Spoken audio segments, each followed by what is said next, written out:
Good morning, friends. Namaskar. Genetics and Evolution, Chapter 2, Molecular Basis of Inheritance and Heredity. इसमें आज हम लोग बात करेंगे एक बहुत important topic, human genome project.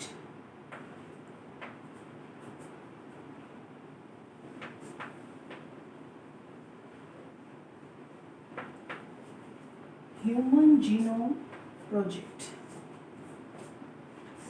commonly known as HGP।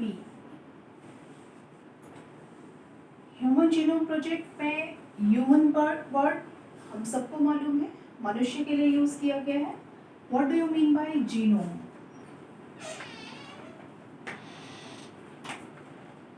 Genome means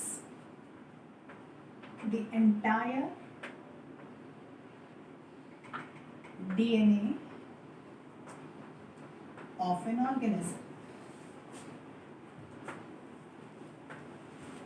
किसी भी ऑर्गेनिज्म में पाया जाने वाला टोटल डीएनए जो होता है वो उसका जीनोम कहलाता है, या आप कह सकते हैं set of jeans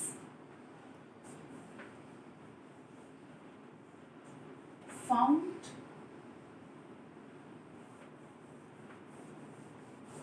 in an organism। किसी भी ऑर्गेनिज्म में सेट ऑफ जीन्स जो प्रेजेंट होते हैं या एंटायर डीएनए जो प्रेजेंट होता है उसको हम जीनोम कहते हैं। प्रोजेक्ट किसी भी एक बड़े बिल्डर को लेकर के काम करना, that is known as project. What, अब इसका पर्पस क्या था, ये क्यों बनाया गया और इसको ये इम्पॉर्टेंट क्यों था, इसके बारे में डिस्कशन करेंगे।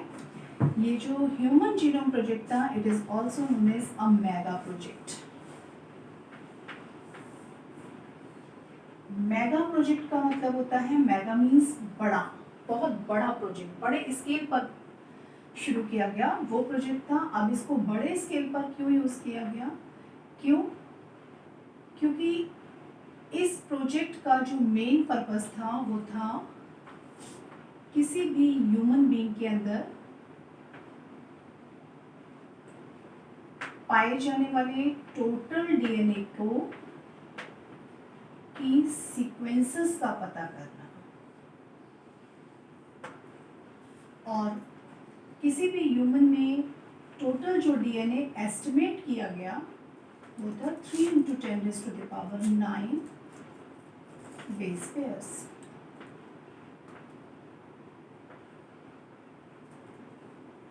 ये एस्टिमेटेड था कि किसी भी ह्यूमन बीइंग में टोटल 3 × 10⁹ बेस पेयर्स पाए जाते हैं। हर एक बेस पेयर को अ सिंगल बेस पेयर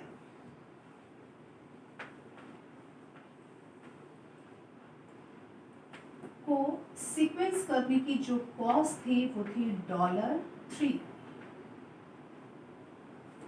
इसका मतलब 3 × 10⁹ को कॉस्ट आउट किया जाए तो तकरीबन $9 बिलियन खर्च होने थे।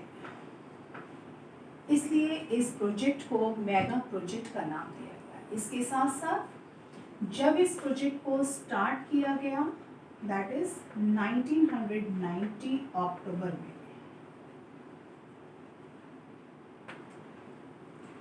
तो इन्होंने एस्टिमेट किया था कि इसको कंप्लीट होने में लगभग 13 साल लगेंगे, 13 इयर्स लगेंगे, और इस हिसाब से ये 2003 में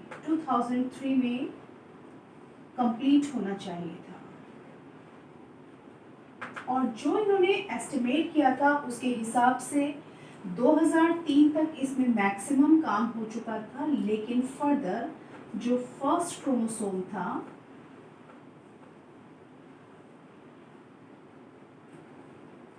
उसकी सीक्वेंसेस पता करने में सबसे ज़्यादा टाइम लगा, सीक्वेंस पता करने में सबसे ज़्यादा टाइम लगा, और वो कंप्लीट हुआ 2006। अब इस प्रोजेक्ट को स्टार्ट करवाने वाले, इस प्रोजेक्ट को स्पॉन्सर करने वाले जो टीम थे वो थे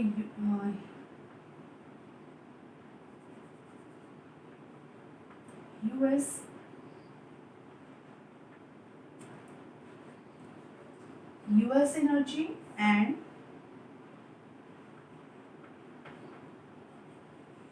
नेशनल हेल्थ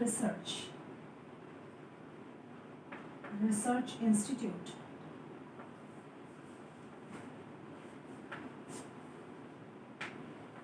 इन दोनों ने मिलकर इस प्रोग्राम को स्पॉन्सर किया और इसको कंप्लीट करने में हेल्प किया। तो जो ह्यूमन जीनोम प्रोजेक्ट था, इसको हम HGP के नाम से भी जानते हैं। जीनोम का मतलब होता है the entire DNA of an organism. इस ह्यूमन जीनोम प्रोजेक्ट को मेगा प्रोजेक्ट भी कहा जाता है, क्योंकि इसमें हम मेन पर्पस जो था, मेन गोल जो था वो था ह्यूमन बीइंग के टोटल DNA की सीक्वेंसेस का पता करना। और ये एस्टिमेट किया गया कि तकरीबन 3 × 10⁹ बेस पेयर्स एक DNA में पाए जाते हैं, और एक सिंगल बेस पेयर को सीक्वेंस करने के लिए कॉस्ट जो थी तकरीबन $3 आ रही थी। तो 3 × 10⁹ को कॉस्ट आउट करने के लिए $9 बिलियन की ज़रूरत पड़ रही थी। इसके साथ साथ 1990 अक्टूबर में इस प्रोजेक्ट को शुरू किया गया और तकरीबन 13 सालों का इसका समय मांगा गया, और इसको कंप्लीट होने के लिए 2003 तक का समय दिया गया। बाकी मैक्सिमम काम 2003 तक इसमें कंप्लीट हो गया था, लेकिन जो फर्स्ट क्रोमोसोम था उसकी सीक्वेंसिंग पता करने के लिए 2006 तक का वक्त लगा। स्पॉन्सर करने वाले थे यूएस एनर्जी प्रोजेक्ट और national health research institute US के। इन्होंने इस प्रोग्राम को स्पॉन्सर किया। अब जो मेन गोल था इसका कि ह्यूमन डीएनए को सीक्वेंस को पता किया जा सके,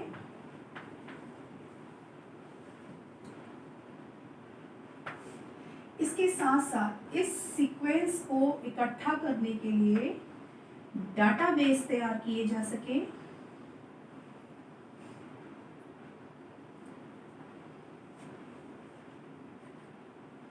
और जब डाटाबेस को तैयार किया गया, सॉफ्टवेयर को तैयार किया गया कि इतने सारे सीक्वेंसेस को इकट्ठा करके इसमें रखा जाए, तो इसके साथ साथ एक और ब्रांच ऑफ साइंस स्टार्ट हुई, that is known as bio informatics.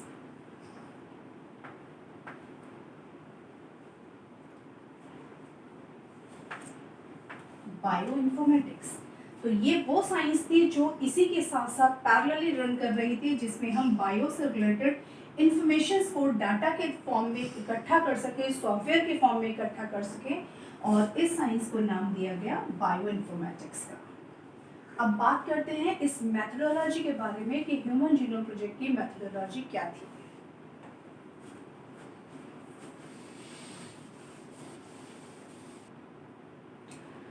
अब बात करते हैं इसकी मेथोडोलॉजी के बारे में।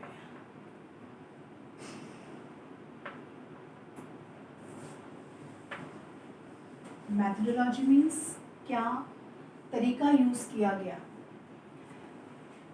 ह्यूमन जीनोम प्रोजेक्ट के बारे में जब बात कर रहे थे, तो जीनोम का मतलब होता है the entire DNA of an organism.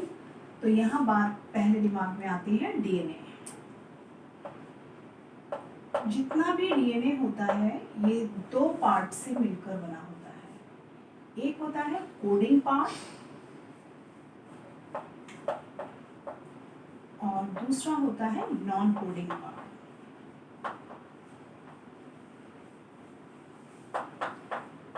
ये जो कोडिंग पार्ट होता है, इसका पर्पस होता है प्रोटीन को कोड करना, to code for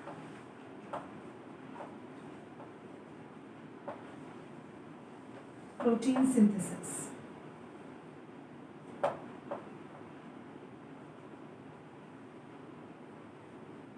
via transcription and translation.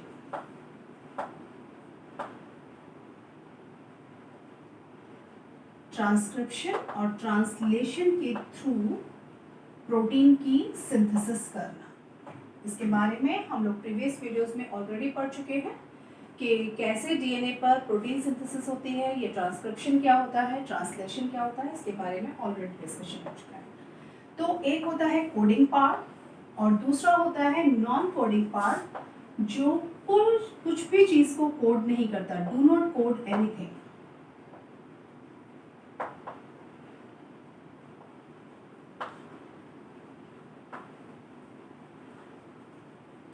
ये किसी भी चीज के लिए कोड नहीं करता। तो उस समय में दिमाग में आया कि जब सीक्वेंसिंग के लिए पता लगाया जा रहा था तो ये नॉन कोडिंग पार्ट आखिरकार किस लिए पाया जाता है, इसका पर्पस क्या है। जब भी कोई चीज कोड ही नहीं कर रहा तो इसका डीएनए में प्रेजेंट होना, इसका पर्पस क्या है। तो इसके लिए दो अप्रोचेस यूज किए गए।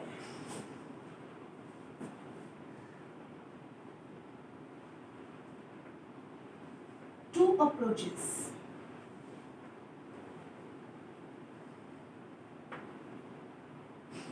कौन कौन से थे? सबसे पहला number 1,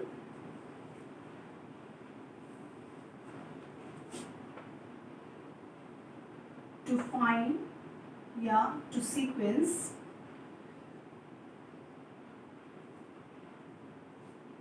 the entire DNA.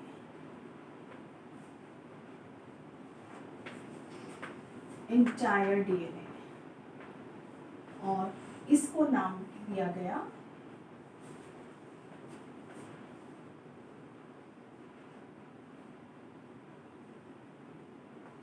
Sequence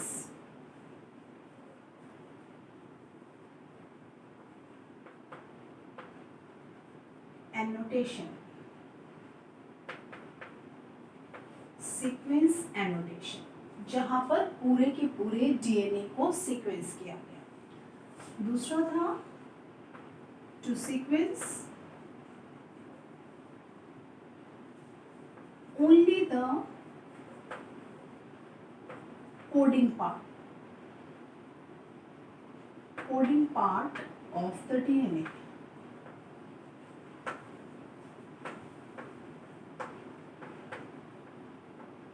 और is known as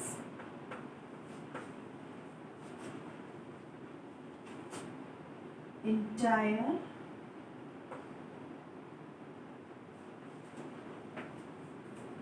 expressed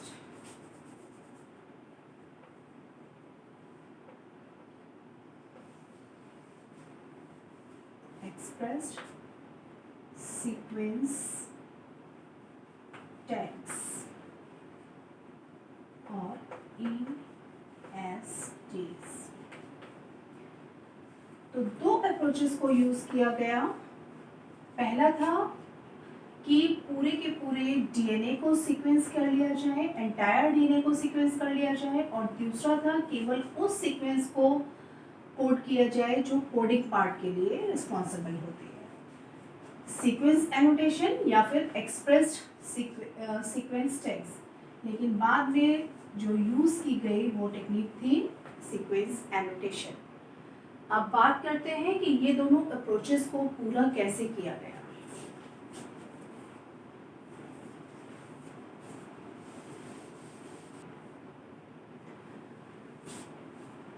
दो मेथडोलॉजीज जो हमने यूज किए यहाँ पर, पहला था ESTs या एक्सप्रेस्ड सीक्वेंस टैग्स, और नंबर 2 था सीक्वेंस एनोटेशन।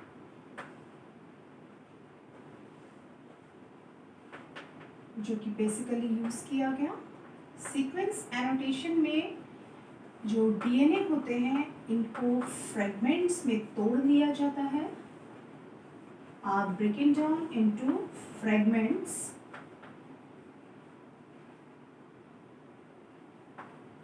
इसका हमको मालूम था कि ये एंटायर डीएनए को सीक्वेंस करता है। इसमें डीएनए को, पूरे के पूरे डीएनए को फ्रेगमेंट्स में तोड़ दिया जाता है यूज करके एंजाइम एंडोन्यूक्लियस।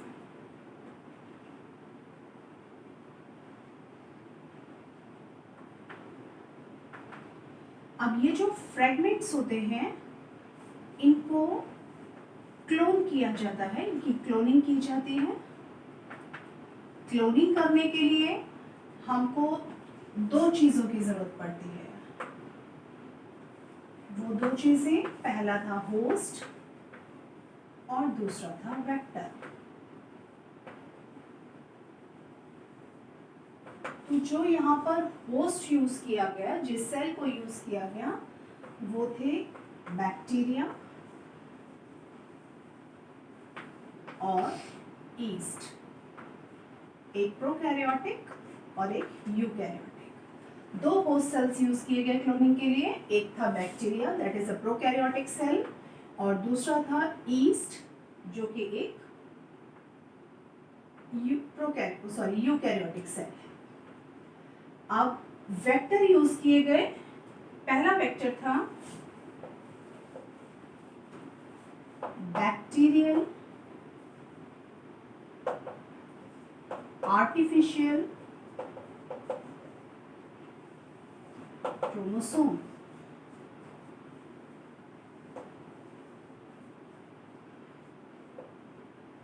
क्रोमोसोम्स या BACs, या था ईस्ट आर्टिफिशियल क्रोमोसोम्स।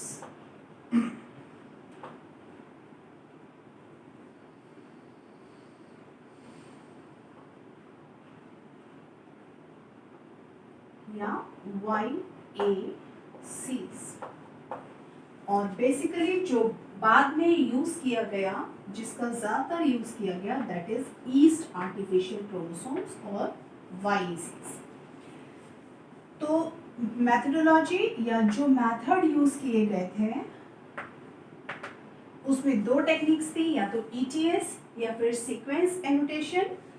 ETS में केवल कोडिंग पार्ट को ही सीक्वेंस किया जाता है,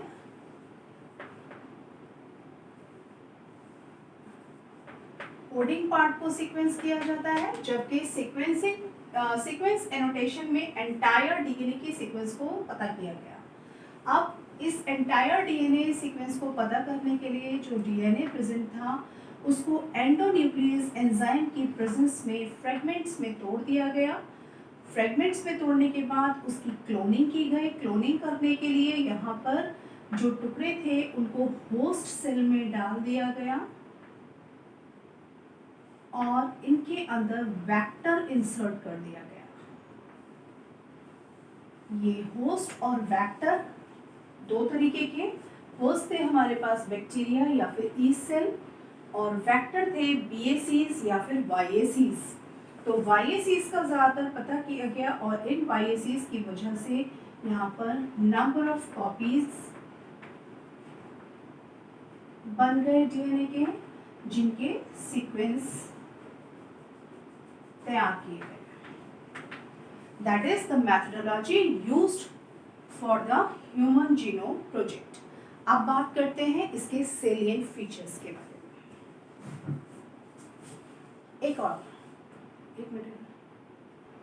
एक चीज और, ये जो पूरी टेक्निक थी इसको फ्रेडरिक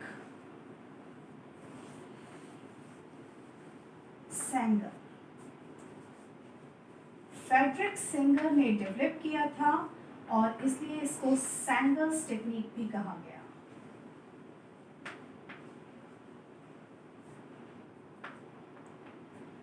सेंगर्स टेक्निक के थ्रू आरडीएनए तैयार किए गए और ये आरडीएनएस इसकी कॉपीज को तैयार करने में हेल्प करने लगे। अब बात करते हैं सेलिएंट फीचर्स के बारे में। अब बात करते हैं ह्यूमन जीनोम प्रोजेक्ट के सेलिएंट फीचर्स के बारे में। ये कुछ फीचर्स यहाँ लिखे हुए हैं, वन बाय वन हम लोग इसका डिस्कशन करेंगे। The human genome project contains 3164.7 million base pairs. Estimate किया गया और देखा गया कि एक ह्यूमन जीनोम में तकरीबन 3164.7 मिलियन बेस पेयर्स पाए जा रहे थे, जिसको कि पहले एस्टिमेट किया गया था 3 × 10⁹ बेस पेयर्स।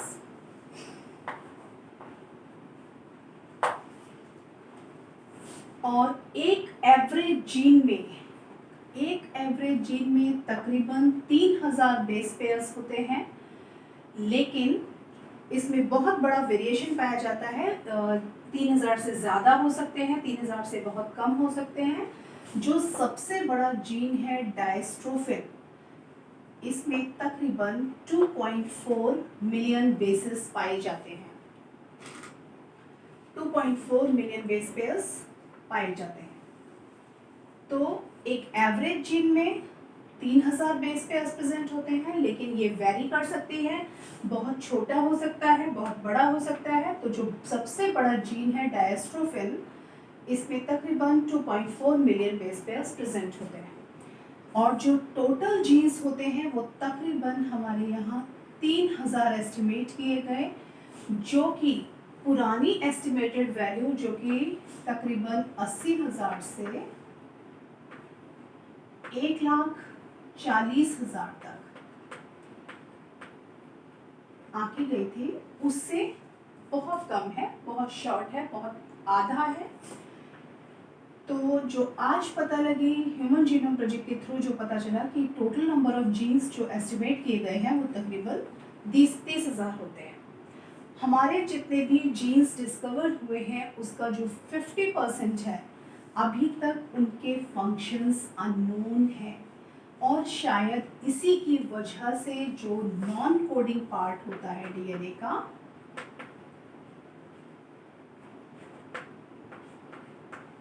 जो नॉन कोडिंग पार्ट होता है उसका भी फंक्शन हमको पता नहीं चला है।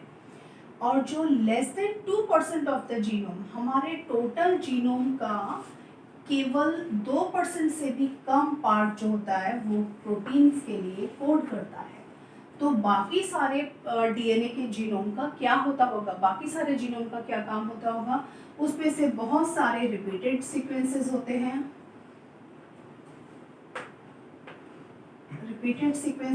हैं। बहुत सारे पोर्शंस जो होते हैं वो नॉन कोडिंग पार्ट्स होते हैं। तो अभी तक केवल जो टोटल फाउंड जीनोम था उसका केवल 2% पार्ट जो होता है वो प्रोटीन के कोड करने के लिए हेल्प करता है। Repeated sequences makes up a large portion of the human genome. Human genome में जो रिपीटेड सीक्वेंसेस होती हैं ये बहुत ज़्यादा पाई जाती हैं।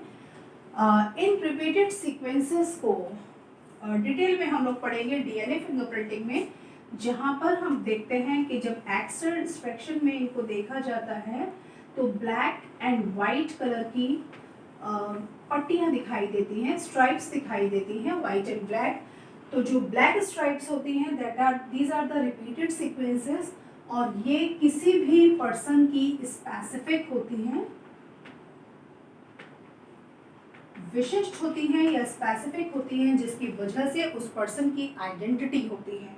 और इसी आइडेंटिटी की वजह से हर एक ह्यूमन बीइंग अपने आप में स्पेसिफिक होता है। जो फर्स्ट क्रोमोसोम है वो साइज में काफ़ी बड़ा होता है, जिसमें कि तकरीबन 2968 बेस पेयर्स पाए जाते हैं। और जो वाई क्रोमोसोम है वो सबसे छोटा होता है, जिसमें 231 बेस पेयर्स प्रेजेंट होते हैं। और लास्ट पॉइंट है हमारे पास 1.4 million locations with single base DNA differences are present, that is known as polymorphism। जैसे मान लिया हमने किसी भी सीक्वेंस में, सीक्वेंस है AA, TT, CC, GG, AA, CC। आप यहाँ पर बाकी सारी सीक्वेंस सेम रही, सिर्फ इस ए की वैल्यू चेंज हो जाएगी, टी सी सी जी जी। इसी तरीके से ए की जगह यहाँ पर टी आ जाए, यहाँ पर जी आ जाए, यहाँ सी आ जाए। तो किसी भी एक, केवल बाकी सारी सीक्वेंस का एक जैसा होना और केवल एक बेस पेयर का चेंज हो जाना is known as single base pair DNA difference and it is also known as polymorphism. और ये तकरीबन 1.4 मिलियन लोकेशंस में प्रेजेंट होता है, जिसकी वजह से एक पर्सन दूसरे पर्सन से वेरी करता है। तो ये कुछ सेलिएंट फीचर्स कि ह्यूमन जीनोम में तकरीबन 3164.7 मिलियन बेस पेयर्स प्रेजेंट होते हैं और एक एवरेज जीन में तकरीबन 3000 बेसेस प्रेजेंट होते हैं। और जो डायस्ट्रोफिन है ये सबसे बड़ा जीन है जिसमें 2.4 मिलियन बेसेस प्रेजेंट होते हैं। किसी भी जीन की जो टोटल एस्टिमेटेड वो है वो 30,000 बेस पेयर्स हैं, जो कि पुराने एस्टिमेटेड वैल्यूज जो कि 80,000 से 1,40,000 के बीच में थी, उसका तकरीबन हाफ से भी कम है। जितने जीन्स डिस्कवर हुए हैं उसमें से 50% जो है वो अभी भी उनके फंक्शंस अननोन हैं, जिसकी वजह से नॉन कोडिंग पार्ट के फंक्शंस हमको नहीं पता है। और जो भी जीनोम टोटल प्रेजेंट होता है उसका 2% से भी कम जो होता है वो प्रोटीन्स के लिए कोड करता है। किसी भी जीनोम में जो रिपीटेड सीक्वेंसेस होती हैं वो बहुत लार्ज नंबर पे प्रेजेंट होती हैं, जिसकी वजह से उसकी आइडेंटिटी स्पेसिफिक होती है। फर्स्ट क्रोमोसोम सबसे बड़ा होता है, has most number of genes, जहाँ पर सबसे ज़्यादा जीन्स प्रेजेंट होते हैं, दैट इज 2968। और वाई क्रोमोसोम सबसे छोटा होता है जिसमें केवल 231 जीन्स प्रेजेंट होते हैं। और 1.4 मिलियन लोकेशंस जो होती हैं वो सिंगल बेस डीएनए डिफरेंसेस वाली होती हैं, जिसको कि हम पॉलीमॉर्फिज्म कहते हैं। Next topic we will discuss about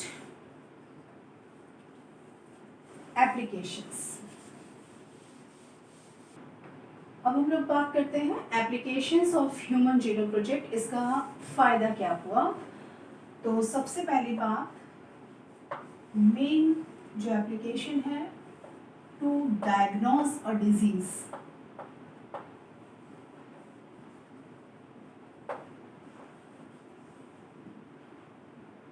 बहुत सारे जेनेटिकल डिजीज होते हैं जो जीन्स के कारण होते हैं, ऐसे डिजीज को डायग्नोज करना ही अपनी एक एप्लीकेशन है, उसको पता कर पाना कि कौन सा डिजीज है और किस कारण हो रहा है। दूसरा बात, to treat a disease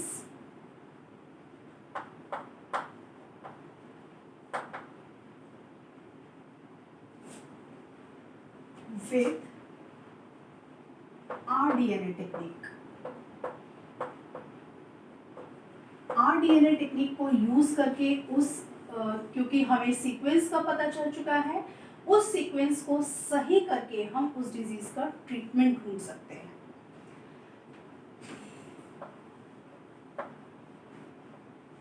better diagnosis of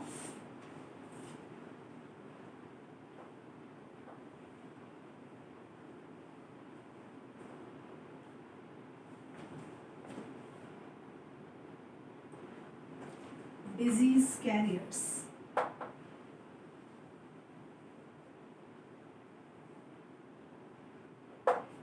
उन डिजीज को जो कैरी कर रहे हैं, उनके जो कैरियर्स हैं, उनकी डायग्नोसिस करना या उनको identify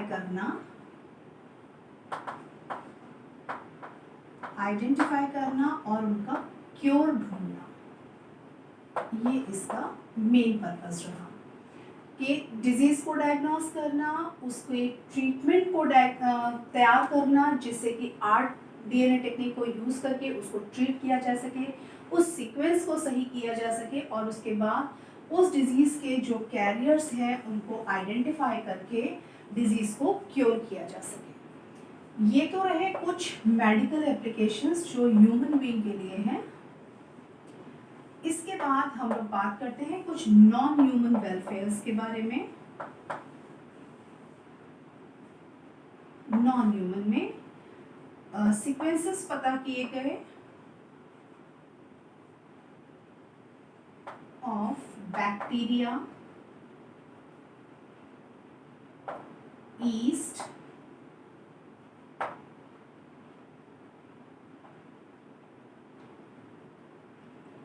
rice, Drosophila,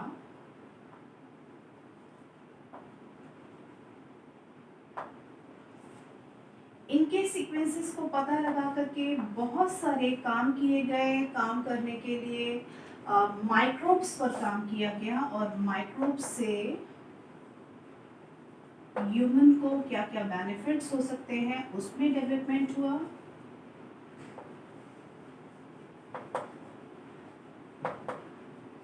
means uses of microbes.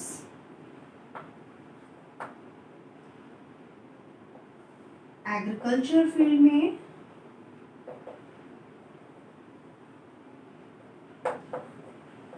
Benefits मिले। इसके बाद माइक्रोब्स का used for energy production.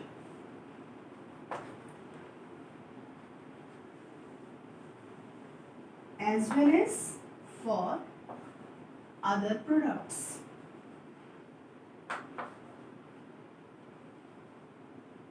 Microbes का यूज एनर्जी प्रोडक्शन में कैसे हो सकता है या दूसरे प्रोडक्ट्स को तैयार करने के लिए कैसे यूज किया जा सकता है। एग्रीकल्चर की फील्ड में इन सीक्वेंसेस को पता करके डेवलपमेंट किया जा सकता है और ह्यूमन के बेनिफिट में माइक्रोब्स का यूज कहाँ कहाँ किया जा सकता है इसके बारे में इस जीनोम प्रोजेक्ट से जो रिसर्चेस हुए उनके बेनिफिट्स मिले। तो ये कुछ एप्लीकेशंस थे जो ह्यूमन के एस्पेक्ट में थे और ये नॉन ह्यूमन एस्पेक्ट में थे।